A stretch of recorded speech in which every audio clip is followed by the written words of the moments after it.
You know, when our producers told us we were coming back with a shot of the White House, shot of the Capitol, this is not the song I envisioned to go along with those images. Miley, well, it says USA. It does. I like Credit it. for that. And it is kind of a party in the USA because most people don't have to work today. That's true. So in a way, it's very appropriate. In a way it is, Yeah. yes. Welcome back. Time for the good, the bad, and the ugly. First, the good. NASCAR driver Jeffrey Earnhardt surprises the family of a fallen soldier by putting his name, Army Specialist George Manis, on the driver's side door. He was a huge NASCAR fan, and it's just a real honor for someone to honor him. We owe them everything for what they've done.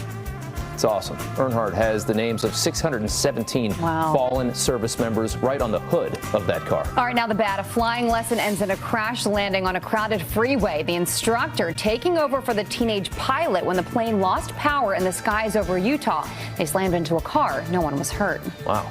Finally, the ugly. Plans to implode a smokestack go up in smoke when it doesn't collapse. Jeez. The smokestack in Pennsylvania now lopsided and a bit shorter. And they're going to try to implode it again this week. Have a good day. We got to go. Please remember the meaning of Memorial Day. See you later. An historic summit could be getting a new lease on life after a meeting between the U.S. and North Korea reignites hopes for peace on the peninsula. President Trump can use all the elements of American power, even short of the use of force, and we can get the North Koreans to do what they think that they never would do. Russian collusion. Here's what they found.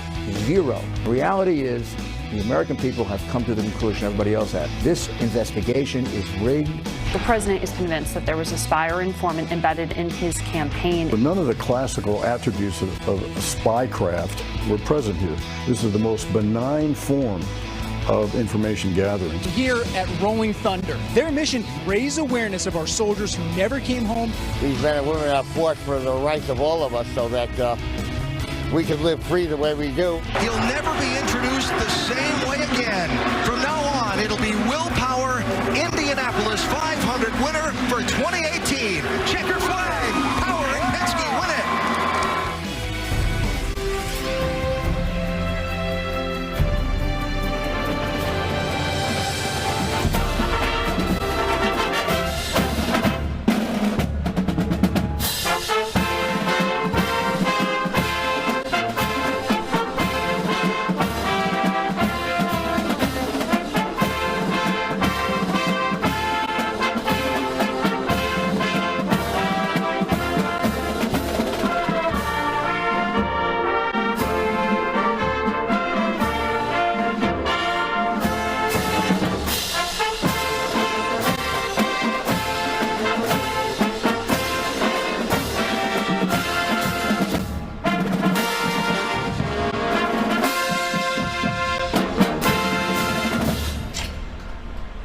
What a beautiful shot, a beautiful sound. That is United States Marine Drum and Bugle Corps. We have them here this morning, of course, to honor Memorial Day. And I say honor because that is what today is all about, is honoring those that made the ultimate sacrifice for our freedoms. And that is why we are here today. They say all gave some, but some gave all. Excuse me, the Marine Drum and Bugle Corps that you can see in Washington. Actually, whenever you visit, you can get tickets for free and see that amazing, amazing performance. That's where they're out of the Marine Barracks in Washington, D.C., right? And what a special day. So special that Todd and I have dressed identical. We are the all three of us, actually. But all joking aside, I think I speak for all three of us when I say it is truly an honor to be on this couch on a day like today, when over the course of the next 4 hours, we're going to honor those who, like you said, literally gave all so that we could enjoy the things that we're going to do today, like barbecue and hang out with our families. They don't get that opportunity anymore because they gave their lives. Yeah, it's so true. So we will ask you all morning to send in your photos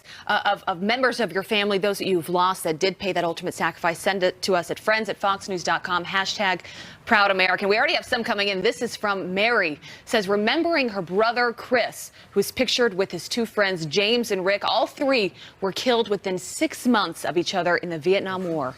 Beth sends this one of her son, Army Specialist Daniel Agami. He was killed in Iraq nearly 11 years ago. He was 25 years old. And pictured here, Major Jay Aubin, Captain Ryan Beaupre, Staff Sergeant Kendall Watersby, and Corporal Brian Kennedy. These four Marine heroes among the first casualties of the Iraq War in 2003. We remember them and all those servicemen and women who lost their lives fighting for this country. Those four individuals are important to me because I was embedded with Oliver North, with HMM 268, the Red Dragons out of Camp Pendleton. And they were maybe not the very first, but on the very first day, March 21st, they gave their lives. Really an amazing thing to witness them paying that ultimate sacrifice in the war that would continue for many, many years. Absolutely. And we'd like you to send your pictures, if you can, throughout the course of the morning so we can honor your family members who also paid the ultimate price. Friends@foxnews.com. And, you know, it's important. I just want to add to wake up, as we talked to Ryan Mannion yesterday, and she said, you know what I want people to do as I remember Lieutenant Travis Mannion, my brother, I want them to wake up and enjoy their barbecue and celebrate, challenge the living and honor the dead. That's I how love you that. We should you still should live today. spend this day. Yeah, and celebrate all that we do have and the freedoms that we do have in this country. So keep sending them, friends@foxnews.com. But as always, a lot of news to get to. And the big news out of yesterday, maybe the most positive sign that things are moving forward on the summit June 12th in Singapore between Kim Jong-un and President Trump. He says our United States team has arrived in North Korea to make arrangements for the summit between Kim Jong-un and myself. I truly believe that North Korea has brilliant potential and will be a great economic and financial nation one day. Kim Jong-un agrees with me on this. It will happen. So you already have members of the White House in North Korea, and this is how diplomacy works. Griff, you know this. Right. Oftentimes, all of this happens behind the scenes before they ultimately sit across the table from each other and shake their hands. That's right. Well, so in the significant development being that the South Korean President Moon Jae-in saying that the North Koreans are committed to denuclearization. What that team in North Korea, the U.S. team, is doing is trying to see what does denuclearization look like. It could be very different from a North Korean's perspective to ours. And Gordon Chang, an expert who has been on this air and really the foremost person we go to on these things, here's what he had to say about this whole showdown. President Trump issued the letter saying that he wasn't going to Singapore on June 12th because of the string of the unusually belligerent statements from North Korea. Well, within hours of that, North Korea issues a series of unusually conciliatory statements, one of them saying that they were willing to accept the Trump formula. You know, so the North Koreans basically understood that they had gone too far and they wanted the summit. And of course, they need the summit. The president did stare and the North Koreans did blink. That's a great point. Yeah, I mean, ultimately, President Trump pulled out of this deal a few days ago because it wasn't a deal he wanted to agree with, right? And keep in mind, we are America. Obviously, today is a big day for boasting about America, but we have all the power in this situation. North Korea is a country that is economically impoverished. The sanctions are really, really starting to hurt these individuals.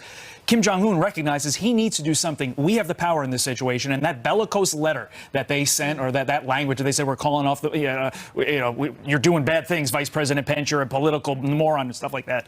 It didn't work. Yeah. Obviously, we know what we're doing. Trump sent the letter, and here we are. Ultimately, a reminder, too, for the administration that you've got to be on the same page when it comes to communicating, because that is how we are talking right now, is through the media. North Korea is listening to everything that is being said here at home. They're listening to what Vice President Mike Pence is saying. They're listening to what John Bolton is saying, right? So everyone has to be on the same page inside that White House, because ultimately that is what is going to lead to potential success. That's what everyone is wanting. Well, certainly, and perhaps the largest, most significant meeting between a North Korean leader and a U.S. president, and President Trump has proven his chess moves on this have continued to move the ball forward, continued to bring the North Koreans, despite what critics say, to the table. And the real question, I don't think there's any doubt you're going to get to the table.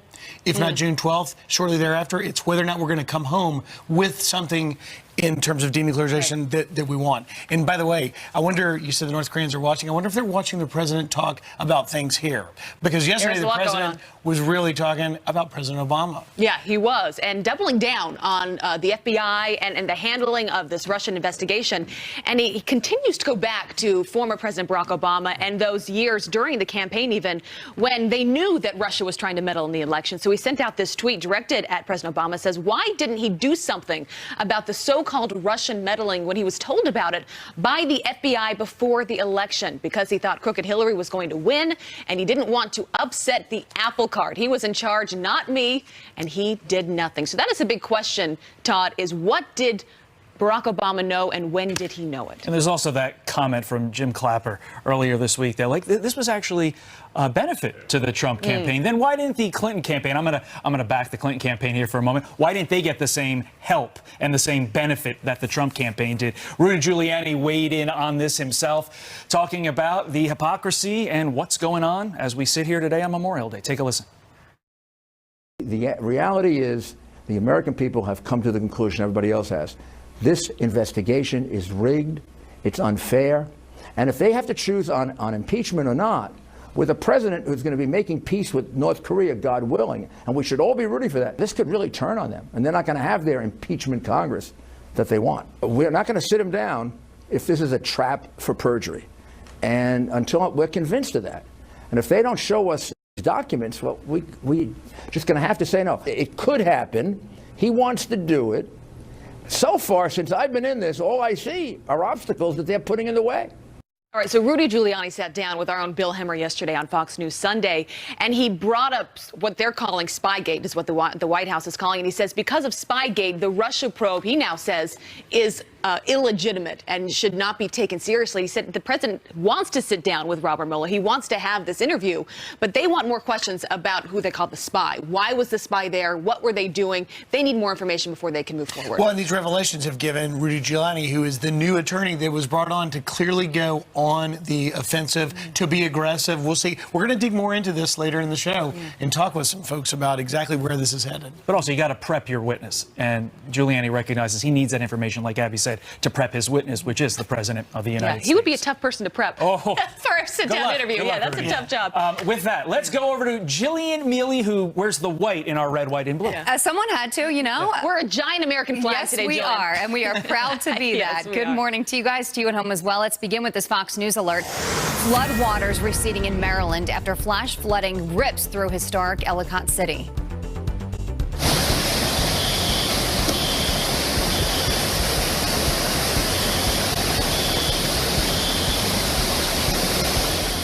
Just look at that. City now under a state of emergency. Rescue crews getting dozens of calls about people trapped inside cars and homes. The same area still recovering from devastating flooding 2 years ago. Down south, evacuations underway in Florida's Panhandle as subtropical storm Alberto nears the coast. More on that in about a half an hour. Meteorologist Adam Klotz is busy right now as he tracks it all. Former President George H.W. Bush back in the hospital being treated for low blood pressure and fatigue. A family spokesman says he's awake and alert, but will likely stay in the hospital for a few days. Just a day earlier, the former president visited veterans at an American Legion pancake breakfast near his summer home in Maine. Freed prisoner Josh Holt and his family could be back home in Utah as early as tomorrow. Right now, they're being treated at Walter Reed Medical Center. Holt, an American, traveled to Venezuela to meet his wife. They were arrested, accused of stockpiling weapons, and held for 2 years. After painstaking negotiations, President Trump was able to help secure their release. And on this Memorial Day, President Trump will honor heroes who made the ultimate sacrifice. In just a few hours, the president will begin his day by laying a wreath at the tomb of the unknown soldier at Arlington National Cemetery in Virginia. He's expected to make a speech along with Defense Secretary James Mattis. Let's look at your headlines. I'll send it back to you guys. It's what today is all about. Yes, it is. All right. Thank you, Jillian. All right. Well, she worked inside the Obama DOJ, and now she is attacking President Trump, wanting answers about if there was a spy inside of his campaign. This has really taken the assault on the rule of law to a new level. We packed the line. Our next guest, Judicial Watch President Tom Fitton, says it is no coincidence. You don't want to miss that. Plus, on this Memorial Day, meet the guards at the tomb of the unknown soldier. Many people think that the ultimate sacrifice is giving up your life, but these soldiers gave up not only their lives, but their identities. Really taken the assault on the rule of law to a new level. Really from the beginning of this presidency, President Trump has not observed the time-honored norm that's been in place, at least since Watergate, that there should be a real division between the Department of Justice and the White House.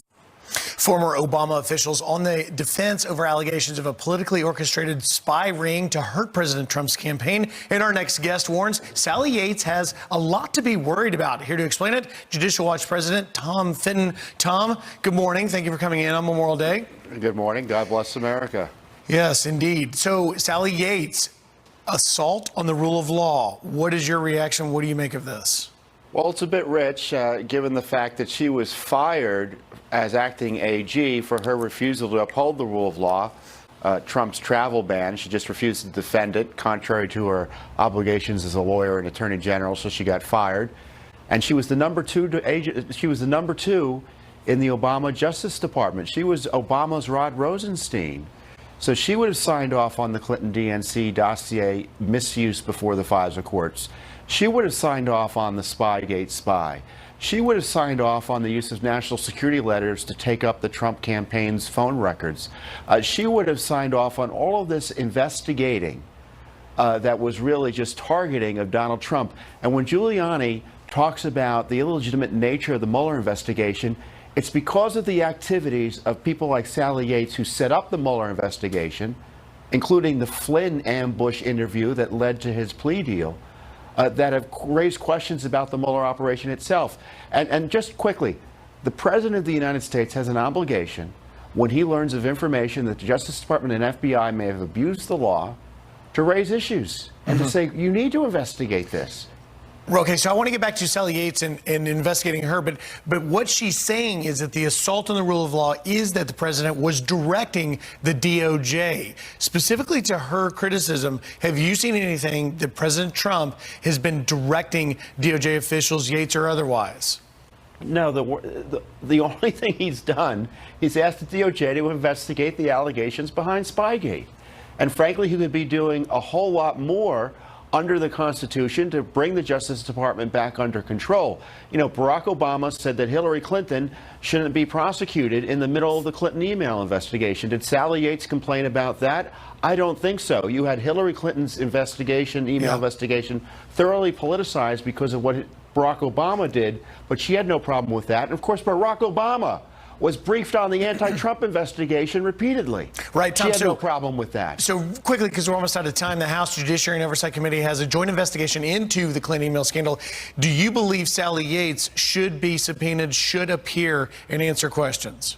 Sally Yates would be a top witness in the abuses of the Justice Department, targeting President Trump and helping Hillary Clinton, for sure. All right, Tom Fitton joining us this morning on Memorial Day. Thank you very much, sir. You're welcome. Thank you, Griff. All right. Chelsea Clinton bashing the president overseas, saying Trump degrades what it means to be an American. Is that fair? We debate it next. Plus, Dan Bongino is here. It wouldn't be Memorial Day Monday without Dan.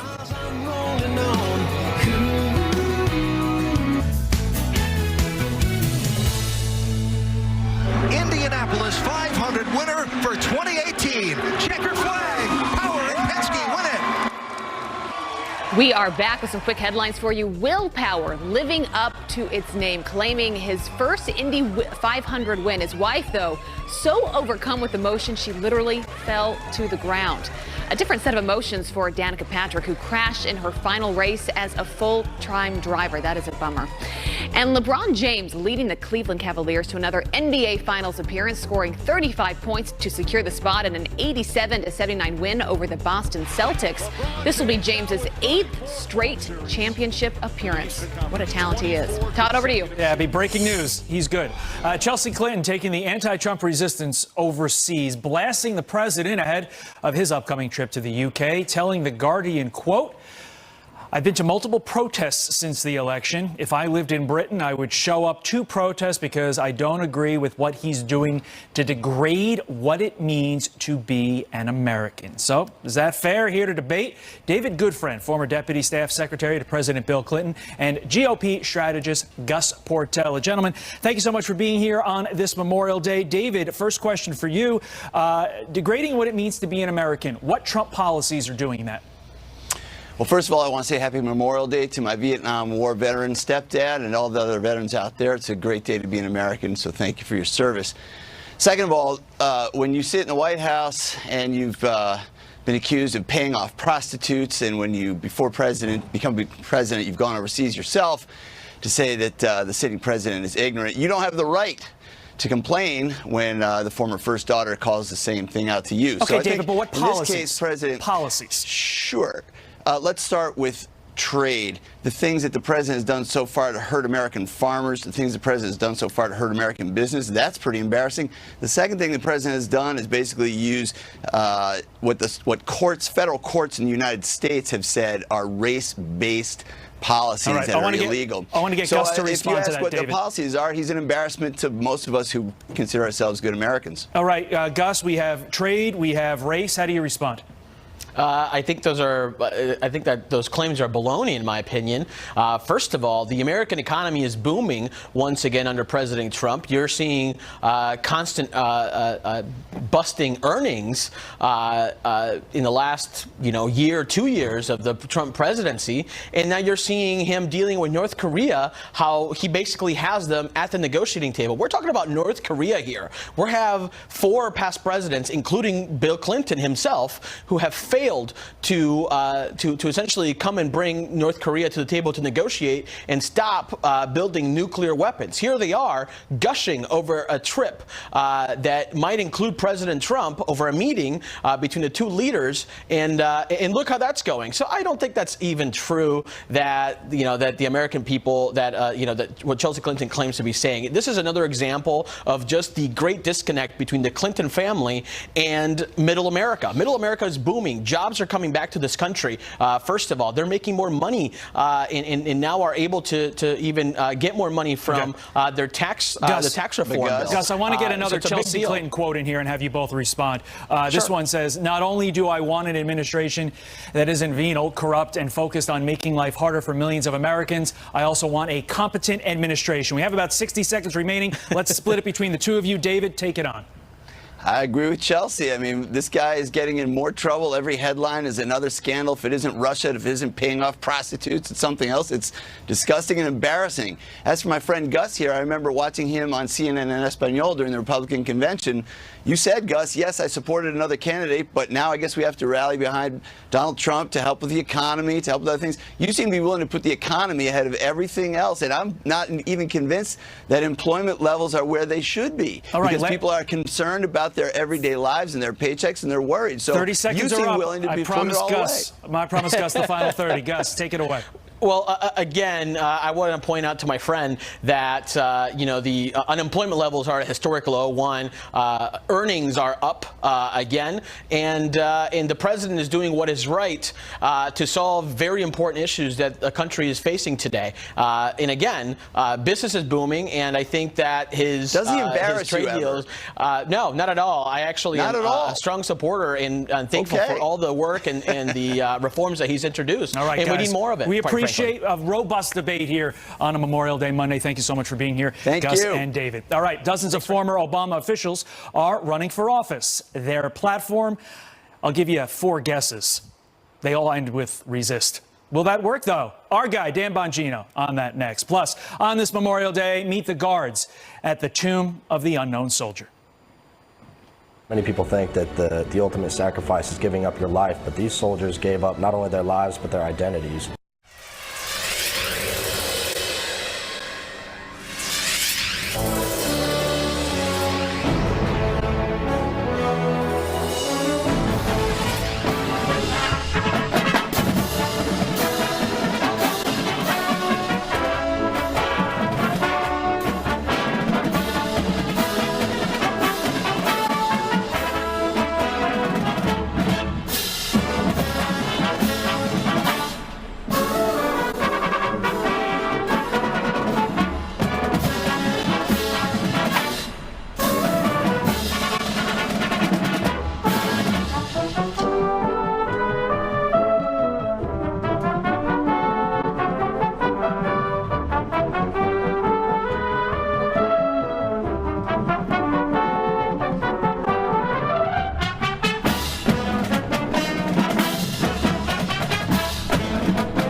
U.S. Marine Drum and Bugle Corps. They are performing The Noble Men. They are with us this morning.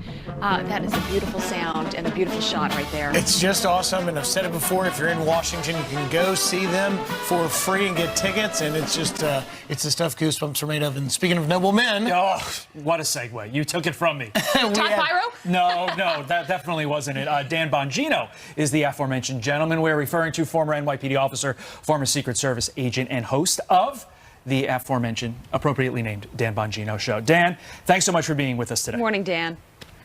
Hey, you got it. That's crazy, right? How they found a guy named Dan Bongino to host the Dan Bongino Show. It's amazing how that works. I'd love your thoughts on something that came out yesterday. So you know Adam Schiff, he is the top Democrat in the House Intel Committee, and he doesn't want this Russia probe to end. Dan, you know this. So he has some advice on how to keep it running. He tells the voters, he says, vote out the bums. And the bums he's referring to are Republicans in Congress. Here's what he said yesterday. Well, the broad question is, how do you counter a president who repeats falsehood after falsehood after falsehood, that has the bully pulpit of the presidency to do it, and has allies in Congress who are willing to support that? And Martha, at the end of the day, there's only one remedy for that, and that is you need to throw the bums out. As long as there's a majority in Congress that is willing to do this president's will, and as long as we have a deeply unethical president, there's only one remedy, and that is to change the Congress. And to let the investigation go on. And that's what we need to try to fight to do. Right, so you have Nunes, Gowdy, the list goes on, with serious questions to the FBI about how things have been handled. He says they're just a bunch of bums, Dan. So I'm trying to grasp the logic train he's using here. He's saying that you should throw the bums out because they're dishonest. But this guy's the champion of dishonesty. He's one of the bums. I don't know what he's talking about. Do you understand he's lied to the American people for over a year now about the existence of evidence in the Russian collusion investigation of collusion that doesn't exist? He cannot admit and cannot give up the fact that none of this happened. Now the dance is about the euphemisms and the spy versus an informant. I'm telling you, this is all nonsense. The Democrats cannot give this up. This is all they have. They've defined themselves by Russian collusion that did not exist. Dan, they may be finding themselves with a tough question. The president tweeting yesterday saying, during all this, where was President Obama? What do you say? Yeah. You know, I've been itching to get this out there. Let me explain to you from an insider's perspective, from someone who's worked in law enforcement. I've had interactions with intelligence often, and these types of things. The reason they're dancing around this spy versus informant narrative is precisely because of what you just asked, Griff. The role of Obama. Let me explain this to you quickly.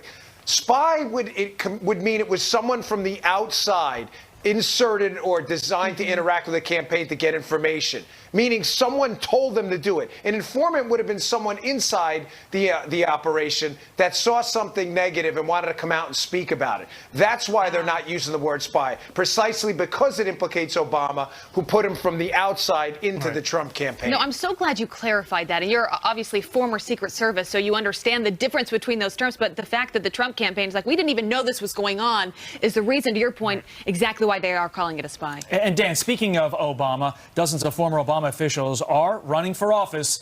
Obviously, they're not running for the presidency in 2018 because we have to wait to 2020. But 64 former staffers are running for office across the nation, obviously lesser races. What do you make of this? You think they have a chance?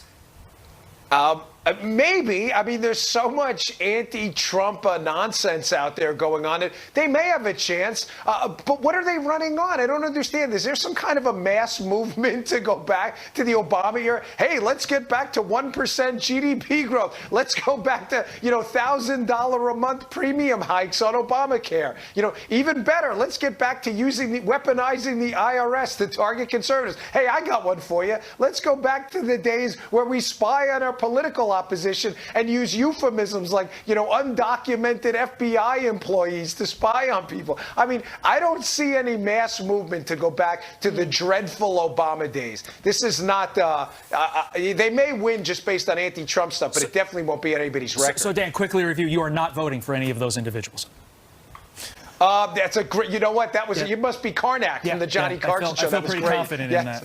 Dan Bongino, thank you so much for being here with us. Have a good It's always a Memorial Day with pleasure your to see you. family. Good to see you this morning. Thanks, All right, a guys. lot You going on that we want to go over to Jillian for some other headlines we're following. Hey, Jillian. That's right. Good morning to you guys, to you at home as well. Let's take you to this video right now that you have to see. It's really wild video. A man is pulled over for reckless driving, crashing into a police car, then speeding off in reverse, all as he's questioned by cops. The man spinning in circles, slamming into several cars. This is in New York City. His front bumper coming off. He was arrested after hitting another car and hurting the driver.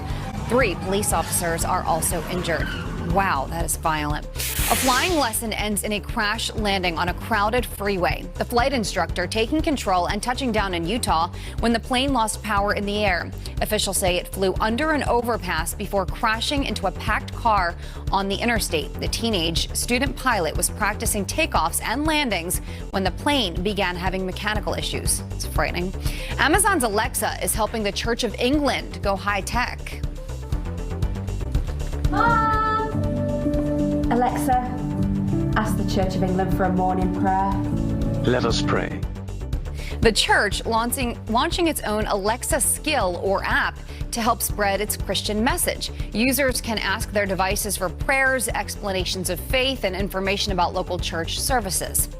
The guards keeping watch at the Tomb of the Unknown Soldier have a message to all of us on this Memorial Day.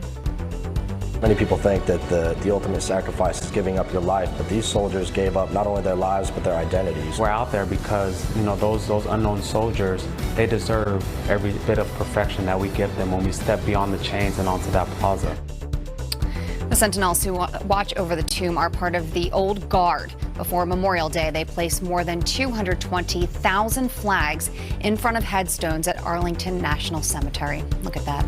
Let's look at your headlines. I'll send it back to you. It makes such a difference when you look at it. It's amazing. More than 420,000 buried in Arlington there. Unbelievable. If you ever get the chance to run Arlington National Cemetery, it is one of the most beautiful runs you'll ever do. Beautiful and a meaningful. It is indeed.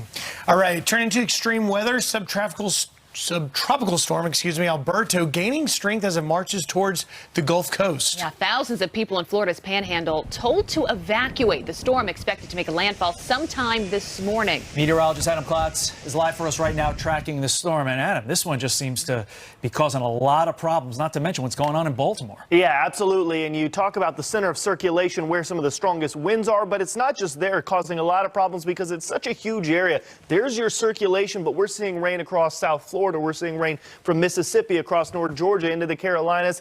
A lot of rain, a lot of flooding possible here as we wrap up our Memorial Weekend, even taking you into the middle of next week. Here's the system. Winds currently at 65 miles an hour, moving to the northwest at 7 miles an hour. You're targeting right along the Florida coast. So Panama City Beach over towards Destin and Pensacola, all areas where this could be making landfall. It's a slow mover, so we aren't talking about actually getting to that landfall until probably closer into the early afternoon hours. Here's your forecast hour by hour, and you can pay attention to that timestamp as we move along. The heaviest rains and the winds battering down, getting there at 2 to 3 o'clock this afternoon, and then this is going to track on up. Eventually by midweek, the Midwest is going to be dealing with this, guys. So a lot of rain on the way, and the worst of it coming here in the next 5 to 6 hours for folks right along the coast. Yeah, such a bummer for all those Barbies. We're going to have someone from that region in the next hour to talk about specifically what's going on over there, Adam. But thank you for keeping us updated. Thanks, Adam. All right, coming up, one Republican congresswoman has a new idea on how to pay for that wall. Crowd-funded. Is that a good idea? The lawmaker leading the charge is joining us live next. Plus, will the heroes of Desert Storm be given the honor they deserve, a memorial to them in jeopardy? How you can help on this Memorial Day, that's coming up. And some stood through for the red, white, and blue, and some had to fight. Welcome back. Some quick headlines. A liberal mayor in California wants to give $1,000 to people deemed most likely to shoot somebody. Stockton Mayor Michael Tubbs is proposing offering 18 months of counseling in the cash if they stay out of trouble. The program is called Advance Peace. It's modeled after a similar program in another California city. Filing down knives may be the solution to brutal stabbing attacks. In the wake of tragedies like last summer's in London, a British judge now suggests the public should get their knives shaved down to have the points rounded out, and that long-pointed knives should no longer be sold. Todd? No transition there. Solo, a Star Wars story. How do you do the Star Wars knife transition? Wow. A Star Wars story entitled Solo, struggling to meet high expectations in its opening weekend. But it's still on track to beat out Deadpool 2 in Avengers Infinity War this weekend. Let's step into the Fox light with Fox Senior VP of Marketing, Michael Tamero. Yes. Good morning. Good morning, what guys. What did you think?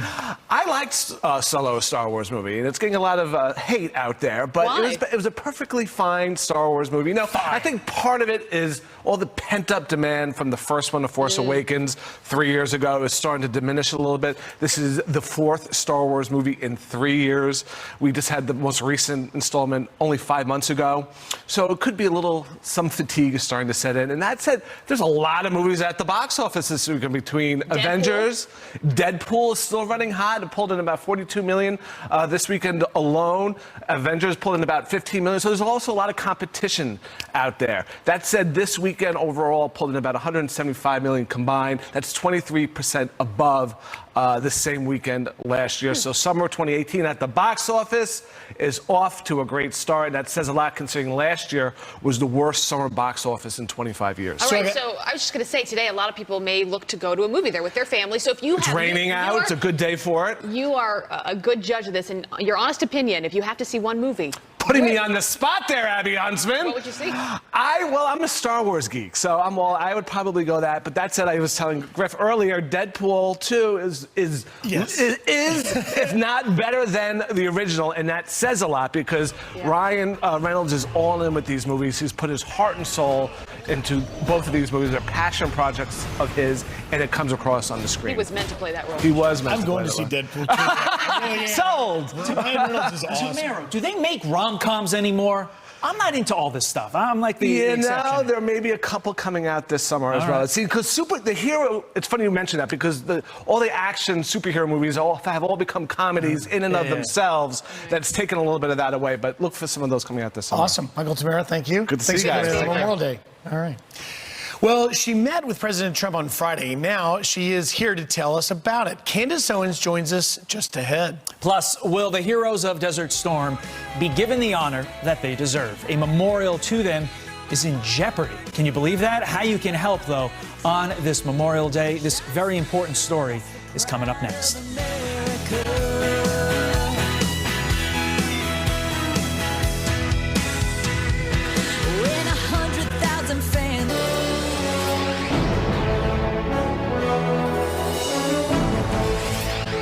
Today, Memorial Day parades across the country will honor the fallen, including those who fought Desert Storm, the nation's first major foreign crisis after the Cold War. Last year, President Trump approved a new memorial to the Desert Storm War, but now its future is in flux after a commission of unelected bureaucrats voted against the proposed location on the National Mall. Desert Storm War Marine veteran Lance Corporal Scott Stump is president of the Memorials Association. He joins us now. Sir, thank you so much for being here. And quickly tell us the story as to what is happening here. Sure. This has been an 8-year journey so far. And we have been, after the approvals by Congress and the president, we've been working on the site selection process, which we found out can be fairly complex. And we started with a list of 100 potential sites. We winnowed that down pretty quickly to really 30 potential contenders. And then from that, we whittled it down to really about a half a dozen that we felt were, suitable, that met our criteria. And then we went boots on the ground, visited these sites. And I just want to point out that this list of sites, we didn't come up with that. That was something that's been established and it's out there. So we followed the rules. We followed to the letter of the law from the very beginning. We determined a site that we felt was the most appropriate. And at this point, we have had a series of meetings. There are 3 deciding entities that decide where the ultimate location will be. National Park Service, acting on behalf of the Department of the Interior, the National Capital Planning Commission, and the Commission of Fine Arts. And right now, we actually have a logjam because we have 2 of the deciding bodies that agree with us on our preferred site, and the Commission of Fine Arts does not agree with us. Scott, where's the site? So this has been approved since 2014. If you could get approval, where would you put this right now? Yes, sir. Our preferred site is at 23rd and Constitution. It's actually very close to the Lincoln Memorial. It's also just down the way from Vietnam. And, you know, Desert Storm is just absolutely forever linked to, you know, Vietnam. All of our leaders were Vietnam veterans. I will argue that the reason why Desert Storm was such a rapid and resounding success is because the leadership were Vietnam veterans, and they weren't going to let what happened the first time around happen to us. So 23rd and Constitution is our preferred site. Is there a way that people watching right now that are passionate about this memorial, is there a way they can help? What can they do? Well, that's a great question. You know, I guess that you know, they can always let their opinions be known to the you know, to the various commissions. You know, the National Capital Planning Commission, you know, Commission of Fine Arts. You know, we again, we respect the process. We have conducted ourselves as gentlemen from the beginning. The end, and we will continue to do so. However, it is kind of frustrating because, you know, we have some, you know, some strong opinions which have been validated by 2 of the 3 deciding agencies or commissions in terms of where this memorial needs to be located. And we're not disparaging the other location. It just so happens that that location is very visible, but it's just not as accessible. And we feel that it's important that when somebody is visiting our nation's capital, that they're able to walk and learn that story of the history of this country in a pedestrian-friendly way. Sir, I'm confused as to why the Commission on Fine Arts is doing this. Do you have any reason, any understanding why? Yeah, that's a really great question. I really don't. You know, we've heard some objections in the past, such as, well, there are already too many war memorials on that end of the mall. And just to be clear, this is not the reserve portion of the mall. So this is technically, it is technically the mall, but it's not on the mall. You know, we've heard some of those you know, types of objections. And again, if there were some valid objections, maybe there's an infrastructural problem that would cost tens of millions of dollars more or extend the timeline, we absolutely would move on. But there just hasn't been any real legitimate reason posed. Lance Corporal Scott Stump, thank you for your service. We have the website up on the bottom of the screen. Thank you very much for joining us. Thank you for having me. All right, coming up, Congressman Diane Black, Candace Owens, country star John Rich, and golfer John Daly on this Memorial Day. And retired Navy SEAL Jocko Willink reminds us what we should be thinking about today.